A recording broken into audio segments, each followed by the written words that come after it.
You're listening to Weird and Dead, the paleontology podcast that tells evolution's most embarrassing and bizarre stories. I'm Megan Wetherell. And I'm Amy Atwater, and we are two scientists who are weirdly excited about dead things.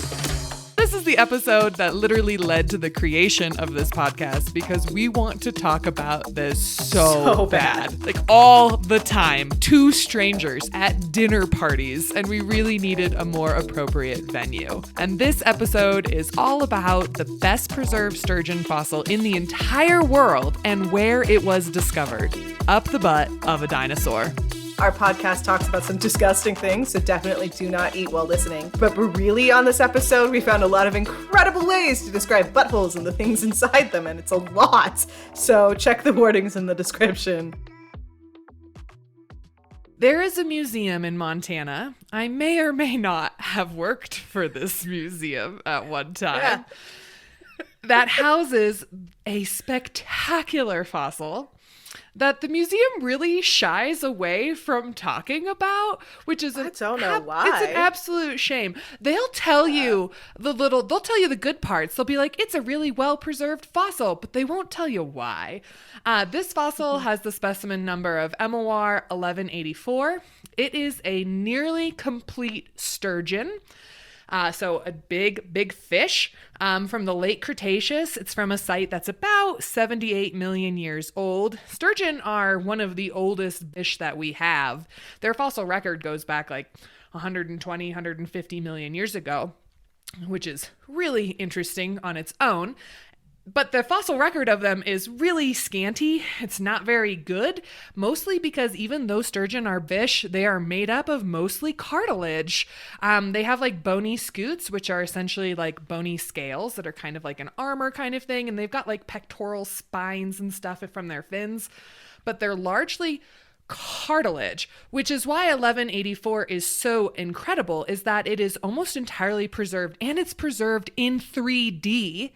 Like you can see the details of the skull, you can see like the shape of the body and the tail, which again, really, really wild for fossil fish, which are normally just absolutely flattened into a slab and you can't really get an idea for their actual body shape. But with 1184, you can find the details of the skull bones, you can see the fins, you can see the scales, you can see the cute little weird tail. And it is, I think, from my reading, I think it's the most complete sturgeon fossil that we have in the world ever. And its preservation is all thanks to the dinosaur's butthole that it was found inside of. We got there. That's right. This sturgeon was discovered in the back door of a duck-billed dinosaur, aka a hadrosaur. Because apparently this dinosaur's poo-poo palace just happened to be the ideal environment for fossilizing this incredible sturgeon, which again, not a small fish, guys, not a small fish. And what's even more wild to me, and we'll talk more about this, is that this is not the only sturgeon from the Cretaceous found in this exact same environment. And by that, I mean up the butt of a hadrosaur. It is really, really wild. 1184 is one of 3 sturgeon in the world that has been found up the rear of a duck-billed dinosaur. There's also been their close relative, a Cretaceous paddlefish, preserved the same way. I am not sure if you're aware of what a paddlefish looks like, but they are really weird looking. They're another very ancient fish. They have like essentially, like this long paddle that extends from the front, like their nose-ish area, that kind of looks like if you took like a platypus or a duck and you just stretched it out a foot or so, or even further. So now envision... So it's kind of like you stepped on the front of a sturgeon? Yeah, and like, if the front of the sturgeon was modified into like a slip and slide or like a cross-country ski, and now envision that up your butt. Which honestly goes to, I will die on this hill, that hadrosaurs were the kinkiest of all the dinosaurs. I don't want to hear about all the horny ceratopsians. I am telling you, hadrosaurs have been found over and over again with weird fish up their rear. And it is really, really, really strange and hilarious. I don't know why the museum doesn't want to talk about it. They're missing out. Seems like the best story ever told. I know. I remember when they told me and I was like, wait, what? Why are we not? Why did we just say there was a cool sturgeon preserve? That's definitely the dumbest part of the story. Come on. They're like, look at this great fish with no other context. And you're like, right, but why is it so great? And it's because of this bubble butt situation, this butt buddies phenomenon. And it leads us to our topic for today, which is how do we get fossils preserved like this? Like, how did this happen? Why did it happen? How many other hadrosaurs are out there waiting to be found with weird Cretaceous cartilaginous fish up their rears? I don't know. But to answer that, we really got to start with some basics. So let's go back, Megan. Let's talk about fossilization and what it even is in the first place. Yes. So this episode is not just about fish up the butt. This is also about fossilization in general. So my preferred definition of fossilization is any trace of ancient life, because that is open-ended and vague, which is really what you do need when you're talking about fossilization. So probably the most conventional type of fossilization that most people will have heard of is permineralization, also called petrification, where you have minerals seeping into the bones or into a tree trunk and replacing some ions, replacing portions of them, filling other portions, and basically you become a rock. That is definitely not the only type of fossilization. There's also, Gasp. Yeah, right? There's also, I died afterwards and left my footprint in this mud, or my skin imprint in this mud. There's poop fossils. There are vomit fossils, and I do have a very good selfie with a vomitite from Nebraska. So yeah, be jealous for forever. I'm putting together like why they're that's probably a really sad story. Yeah. Vomitites are very cool and also really depressing to kind of think about the context in which your vomit will be preserved.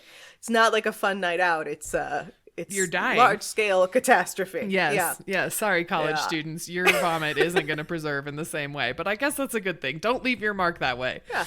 Yeah. Also clean up after yourself. Yes, seriously.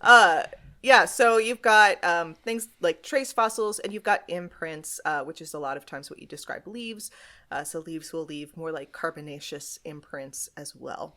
So that's the general way that you can fossilize. We're going to dedicate a whole episode at some point to mummies and things you find in bogs and ice and all sorts of stuff where, yeah, it's a fossil, but like also, is it though? Because it's not really preserved, which is why we like the really general kind of open-ended definition. I've also heard that people will say like 10,000 years is the cutoff. Right.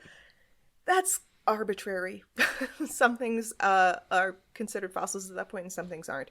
So yeah, the difference between an archaeologist and a paleontologist is a very finely defined line that doesn't really mean anything. It's a line drawn that we drew in the sand that the fossils and the animals do not care about whatsoever. How does fossilization of any of these various types happen, Amy? Fossilization is an incredibly rare event that we have to just start out with that. It's very rare for an organism or a trace of an organism to be preserved, and then it's even more rare to find it. That's the part I really like to emphasize when I'm talking to like museum visitors or kids or something like that is the rocks are out there, but unless they're exposed, so like a lot of the Midwest and eastern portions of the United States, people don't think of them as being as fossiliferous, if you will. And it's not that they aren't, it's that their rocks aren't as exposed because they're covered in this annoying vegetation. But again, that's like after something's actually been fossilized is how the heck do you actually find it? But how do things actually become fossilized? Well, again, it can be like a track. So an animal doesn't necessarily have to die in this process, but we prefer the times when animals die, of course. Well, I really like trace fossils too. Oh, okay. I was like, what do you like? They do have to. Do you think fossils aren't dead? Fossils are definitely all signs of dead life. They're definitely all dead now. Whoever left that track is dead, but they didn't die as they left the track. The second pair of footprints followed him in the sand. Right? But I'm just going to admit this because I am a naive vertebrate person. I like things with bones. But I did have a friend who deals with more invertebrate stuff point out to me one time that all the trilobite fossils, which are those weird little cockroachy looking things from the Paleozoic that you can find in like Utah and places like that those didn't necessarily die. They could be their molts because that's how... I want to reiterate, they died. It's just not their bodies. Like that's like I don't want us to think that there are immortal trilobites. Yeah, they left behind parts of their face first. Right. As invertebrates do. But they are all dead now. Yes, they're all dead now. Yeah. And so when you have that situation where it's like, okay, let's go back to the hadrosaur. You have this dead hadrosaur. You have to make sure that the hadrosaur doesn't get eaten in its entirety, right? It can't be scavenged to the point where you cannot put any of it together. It also cannot decompose too much because, again, that's how things break down. And so we don't want things that are going to be broken down. So sometimes even like the heat of a decaying body can be really, really bad. So a little bit of scavenging can be good because it can open up the body cavity. Anyway, we'll talk more about this next time. I have some ideas, but you do need this kind of ideal situation where it's not scavenged too much, it hasn't decomposed too much, and it gets covered up, it gets buried. And then hopefully millions of years later, we can actually find it if the rocks are brought back up to the surface again. So it just kind of goes over the basics. Of course, there are exceptions to all of these things. Everything has an exception. Yeah. But let's talk about, we already hinted, we'll talk more about our sturgeon friend. But what are some other examples of incredible preservation in the fossil record that we have? Yeah. So beyond just fish preserved in the butt of a hadrosaur dinosaur, we do have quite a few really beautifully preserved areas that have basically all of the criteria that you just mentioned, right? You want it to be anoxic, which means no oxygen. You want it to probably be rapid burial, but not so fast that everything gets smashed and moved around. So lakes and ocean environments and deltas and things are all really great for that. And you want really, really, really badly for things to not be scavengeable. So you don't want other animals eating the stuff, which is part of where the anoxia really helps because you can't eat it if you can't breathe while you're next to it. Good point. Yeah. Anoxic lake environments are a really, really common place where you find these fossils that are beautifully preserved. These are called Lagerstätte. It means, to be particular, it means storage place. Storage, whatever. But it's a beautiful place of beautiful fossils, nice preservation. Some of the classic examples include places like Messel in Germany, which is this amazing Eocene deposit that formed in an old volcanic crater. And like many other Lagerstättes, it's very easy to preserve fossils if you can both kill things and kill the things that would come after them and eat them and cover them. Like if you can do all three, you're definitely going to have some fossils. So take note. These are the ingredients. Notes, geologic formations. Volcanoes. We see you. Yeah. We see what you've done for us, okay? And so Messel is one of those where they think that potentially there was basically, it was a volcanic crater, which became a lake, as they do. And then it burped up a whole bunch of carbon dioxide every once in a while and just murdered animals up on the surface. They fell into the lake. They fell all the way down to the bottom. And because it was a very deep lake, it was anoxic at the bottom. So deep lakes have this problem with circulation. You don't get a lot of circulation that goes all the way down to the bottom layers. So the bottom layers very rarely have abundance of oxygen, which means that we have these beautifully preserved animals at Messel. And the term for these carbon dioxide volcanic burps is mazuku, which is a Swahili word that means evil wind. And unlike Amy's farts, mazukus are genuinely pretty deadly. And they do actually kill people still because they come kind of out of nowhere. And it's CO2, which you wouldn't think is like toxic, But if you're hanging out in a cloud of air that you can't breathe, yeah, That'll do. it'll kill you. That'll do. Yeah. So Mazukers at Messel, in particular, they preserved a lot of really amazing animals. There's 5 or more pregnant Eocene horses. How called dare you? Neurohippus. Make deliberate eye contact. Horses. They're horses. God, what do you think I was going to say? They are some dead monkeys. Of course. But I don't think they were pregnant. Other cool things that have died at Messel. Thank you, Messel, for burping up so much toxic gas. Bats. A whole lot of bats. A bird. And 9 pairs of mid-coitus turtles. Wait. Why were they? Oh, they do mate butt to butt. So we are still talking about butt fossils. That should be the title of this podcast episode is butt fossils. But wait, okay, were there like non-coitus turtles too? Or Yes. were all the turtles Yes. doing it? Okay. So there are, the paper that I read, which was, I'm sure they found more turtles since then. At that point in like 2012, there were 51 turtles and 9 pairs of them were found butt to butt, with one being bigger and one being smaller. And so they think that these turtles died mid-coitus, which is actually doing why it, they guys. Doing it. think, right? Yeah. Yeah, porking. Turtling. So, turtling. Oh, no, I don't think that's what that means.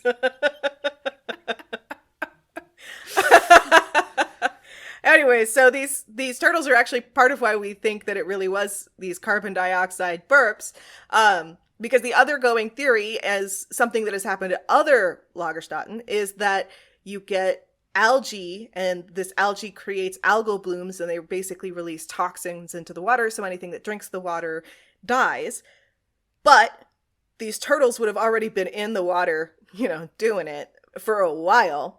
So they would have needed some sort of really immediate event. And I haven't been able to figure out if that's why bats and birds are also preserved in here, is that because bats and birds, A, they have little skinny bones, they're easy to crush, but B, they fly around, so it's harder to trap them. Right. Why are they in a lake? Exactly. And so I like to think that Messel just like dragon breathed out so that we actually have a record of some bats. Yeah. Everything just fell from the sky in this sad, sad, sad day that we're all thankful for now. Yes. So it's not just these kind of big carbon dioxide winds that preserve these things. You do get other areas that have anoxic lake environments, and we're of course mammal folks, so Messel is my favorite example, but there's also that big lake in China, the Jehol biota, which is just this really lovely early Cretaceous section of like Microraptor and all of these early weird birds, and my new favorite name of any fossil ever, potentially. Like this makes me more excited about the Cretaceous than I've ever been. I've spent more time today looking into this site. That's saying something, guys. Yeah, that's really saying something. Megan is not a Cretaceous fan. That's right. So, there were a lot of their avialans, which are not quite birds, but they're not quite dinosaurs. They're like, or avialans is like the general term if you want to include birds and Theropods? Okay. Archaeopteryx and nothing before that. Yeah, avialans. But, so there's a bunch of them, including Jeholornis, which is a genus, and one species, Jeholornis palmapenis. Wait, why? Tell me why. I need to know why. I don't know. I didn't find that out. Penis? No. And it is one of the bigger avialans that are found in this formation, of course. Jeholornis palmapenis. J. palmapenis. Yeah. Uh-huh. Huh. It's just an opportunity to get cloacas into the discussion yet again, but we don't need to go there. We don't need to. Wow. Okay. Yeah.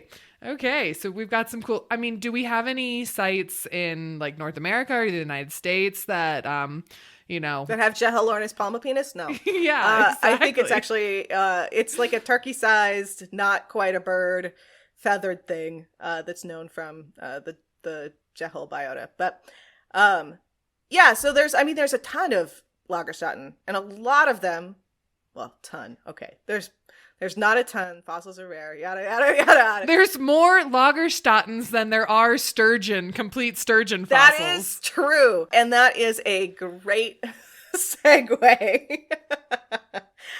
Because you can have these lake environments that preserve these beautiful specimens, but that's not where the sturgeon was found. The sturgeon was not found in a lake environment. It was found inside Ducky. So how does a hadrosaur offer such a great fossilization process? I mean, cartilage is really delicate. So how did Ducky do it? Right. How did Ducky do it?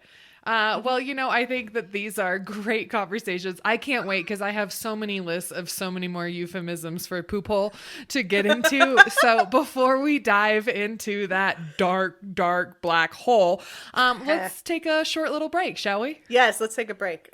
We'll be right back with more hadrosaur butthole jokes.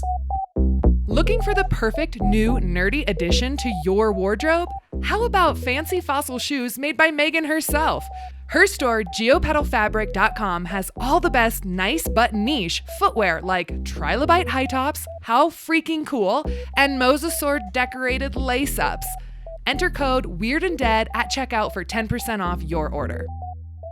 Enjoying this episode? Help us make more of them by supporting us on Patreon. For just the cost of a fake trilobite fossil per month, you can also enjoy tons of bonus content.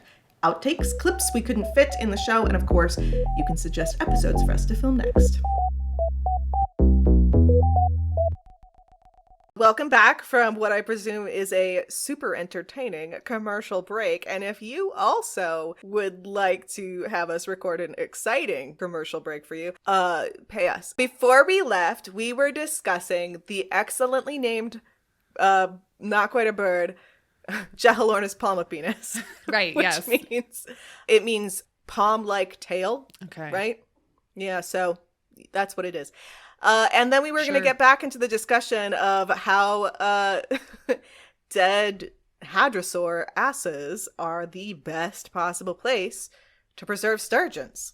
Yeah, I have always said that I would like to be fossilized when I die, but I'm upset because we don't have hadrosaurs anymore for me to what will you do? Crawl up into the butt of.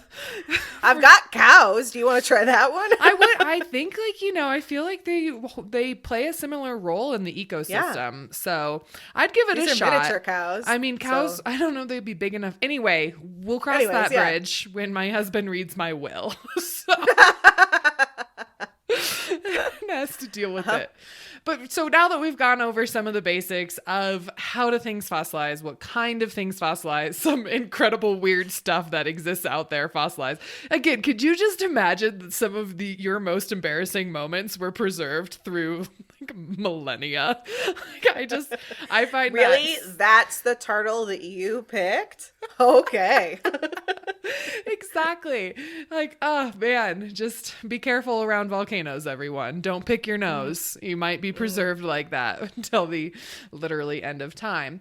So now we're going to go back to the sturgeon, right? The sturgeon that started this whole conversation. And how did this, dynamic duo happen? How was it even discovered? So from this pretty amazing scientific paper on the subject, we can learn that MOR 1184, remember that's our sturgeon friend, was found while paleontologists were preparing a Brachylophosaurus specimen, which I am going to call a Brachylophosaur ass because of the inevitable. So Brachylophosaurus is a type of hadrosaur, again, duck-billed dinosaur. They lived, they're known really well from like this formation is the Judith River Formation. You find that in like Montana. You also find that in parts of Canada or the equivalent. So we're talking like a medium-sized hadrosaur, which again is like larger than the cows that we have today, but not as big as like some of the big boys like Edmontosaurus that we get in the late Cretaceous. So they, it was a really well-preserved hadrosaur. That's like what started it all. They're like, sweet, we've got this beautiful hadrosaur specimen. Let's prep it. And as they were prepping it, they realized it had a little something extra in there. And they found that essentially it was, stuffed full of a large fish, our sturgeon friend. And it seems that somehow the sturgeon had somehow ended up in this hadrosaur's butt.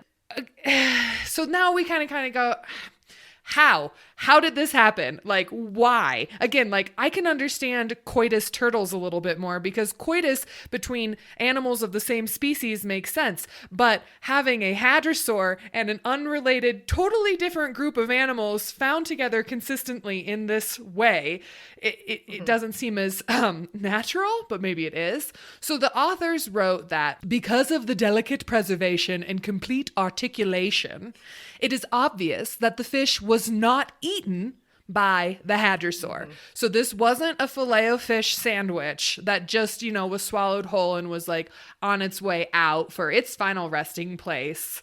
Like it hadn't been eaten. We can tell pretty clearly if an organism has gone through the digestive tract. A lot of times there's acid etching on the bone. A lot of times it's not like this, like the authors say, articulated, which just means like the bones are in the position that they're supposed to be skeleton wise versus just like a bag of bones, right? Right. So if they'd found this hadrosaur with just like a jumble of bones in its like pelvic region, then that might have been a better argument for that this fish was eaten. However, it wasn't. It's just a perfect fish shoved up the butt. It is prairie dogging it, if I will say. Is it prairie dogging it going in or popping out? I forget. So I am pretty sure from the description, they include a photo. It's not a great photo, but we will include it. I did hashtag butt selfie when I wrote this piece. So it's, I wrote, the photo is taken at an angle that is looking straight at the hadrosaur's derriere. The dinosaur is essentially laying on its side.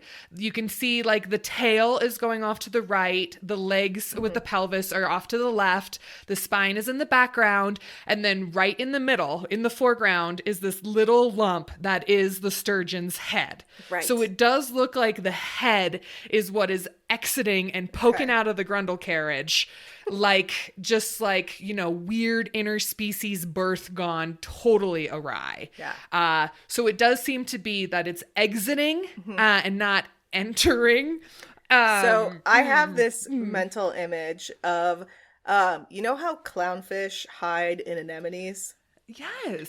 What if this was hiding in like a hemorrhoid-ridden butthole? Just like a clownfish. I mean, you can't prove me wrong now, can you? The absence of evidence isn't evidence of absence, okay? Thank you, doctor. Yes, anytime. For absolute absurdity followed by scientific quotes. You're How okay. you defend yourself, yeah. You are totally on the same track, minus the whole hemorrhoid anemone forest situation. Wow, I did not expect to be having this conversation today. Why? I should have. I knew we were recording. You are on to, the similar trend that the authors are also hypothesizing throughout all of this. So they themselves think that the carcass was like a temporary shelter and that the fish like hid inside the dinosaur, like it was partially decomposed. And then the fish was like going in there because maybe it sensed some, this disaster that buried them. And it was like the end of times. And the fish was like, save me from the flood, daddy. That's one of their takes on it. Now, some folks also think that the fish was feeding on the dead dinosaur. So then some scientists also think that the fish wasn't actually eating the dinosaur because I kind of thought the sturgeon were detritivores eating dead stuff, but I guess they don't do as much of that. Like modern sturgeon today are more of bottom feeders. And so that they were probably, they like to scrounge around in the mud. They suck up like crabs and worms and things and sometimes other fish. So they're not usually eating like decaying dead stuff, but they may have been eating the stuff that was eating the decaying dead stuff. Which leads me to telling you about what a sturgeon's mouth looks like because I haven't had a chance. So I'm just going to read to you that this is from the California Fish and Wildlife website. Their mouth is thought to be unique and is thought to have been evolved separately from other fishes, forming a toothless, extendable tube that is good for sucking food items up off of the bottom. They have no teeth. Instead, the food is swallowed whole in their weird tube flesh hole. So now I'm going to send you a picture of what those look like. That is not what I was expecting. I know you weren't. Oh. Which one is the most horrifying?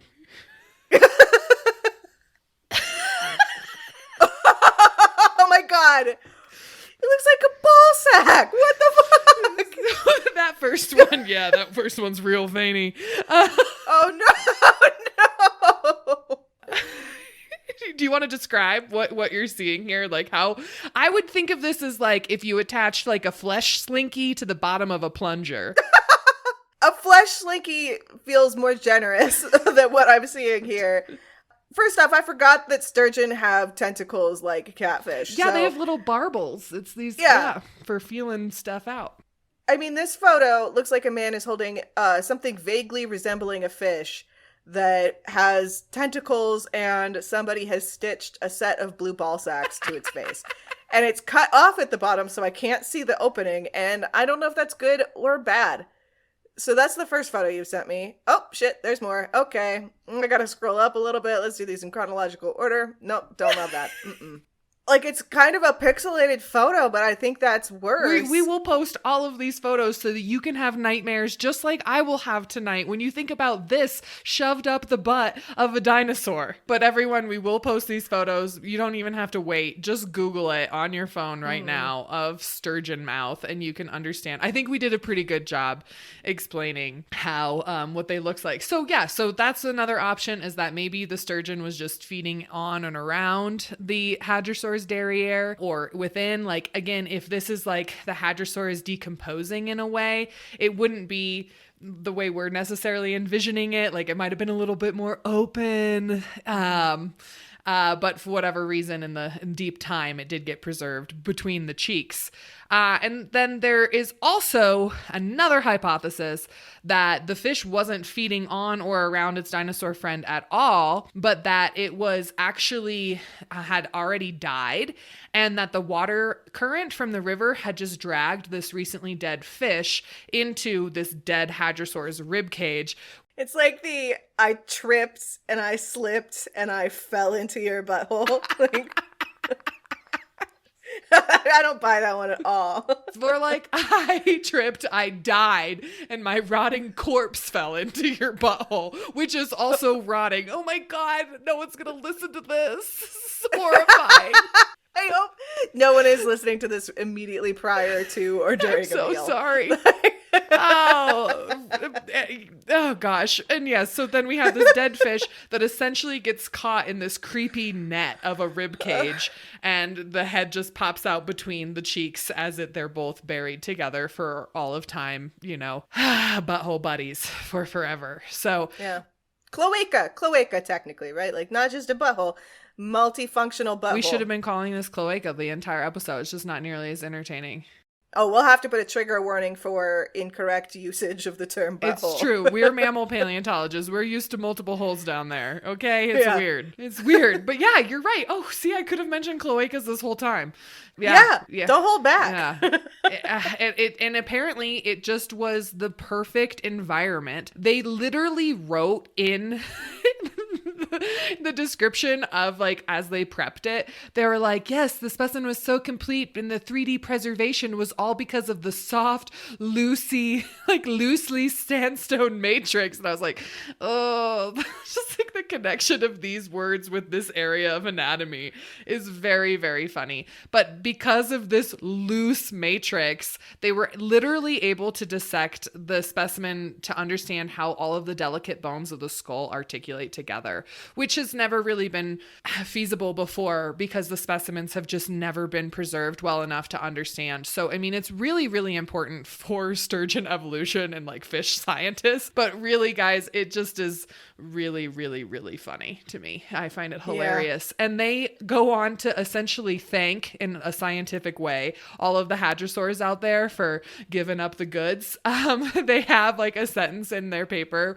They write, In any case, based on known specimens, sediments within hadrosaurs appear to have been the main preservational medium for articulating fossil sturgeon skeletons in North America.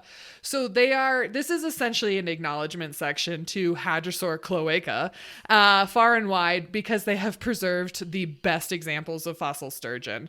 And so, yeah, again, 1184 is one of 3 sturgeon preserved in this environment, plus a paddlefish with their weird face. So all of these guys have got weird faces. And it's all because of a dinosaur's rear end that we can thank for these incredible stories. So that's what I like to share about this incredible specimen. Captured by the cloaca. I think that's beautiful. I was going to say romantic. That sounds like a romance novel. Like a really horrible romance novel, yeah. All laughs aside. These fish, these incredibly preserved sturgeon are amazing fossils, but is that as good as it gets? Like, do we have other, we're talking about like 3D, all of this kind of stuff, and cartilage is preserved in this case, and that's a softer tissue than bone. So is that, what else? Do we got better things out there?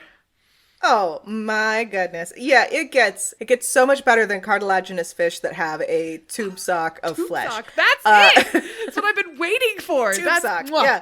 Perfect. Yeah. Fleshy tube sock mouth. That is not preserved. Just to be clear, that is not preserved in these specimens. It's still just cartilage. Not that they told us. Well, not that they told us. That's true. They did play very coy throughout the entire paper. Not like this podcast at all. But no, this is not the best form of preservation. It's probably the funniest. I'm going to go on a limb and say it's going to be a hard one to try. beat. Let us know, guys. We'll try.